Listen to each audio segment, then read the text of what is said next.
রাজ্যেও যথাযোগ্য মর্যাদায় নানা কর্মসূচির মধ্য দিয়ে অনুষ্ঠিত বীরবাল দিবস। রাজ্যে ভারতীয় জনতা পার্টির উদ্যোগে দিবসটি উপলক্ষে মূল অনুষ্ঠানটি হয় শহরতলির চানমারি এলাকায়।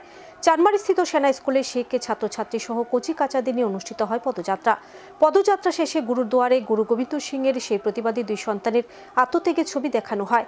এই কর্মসূচিতে উপস্থিত ছিলেন প্রদেশ বিজেপির সভাপতি রাজীব ভট্টাচার্য ও প্রাক্তন বিধায়ক ডক্টর দিলীপ কুমার দাস। দীর্ঘ বহু বছর আগে জল্লাদের হাতে নৃশংসভাবে খুন হয়েছিলেন গুরু গোবিন্দ সিংয়ের দুই ছোট ছেলে। জোরপূর্বক মুসলিম ধর্মান্তকরণ করার ক্ষেত্রে অস্বীকার করায় জল্লাদরা দুই ছোট ছেলে শিরোচ্ছেদ করা হয়।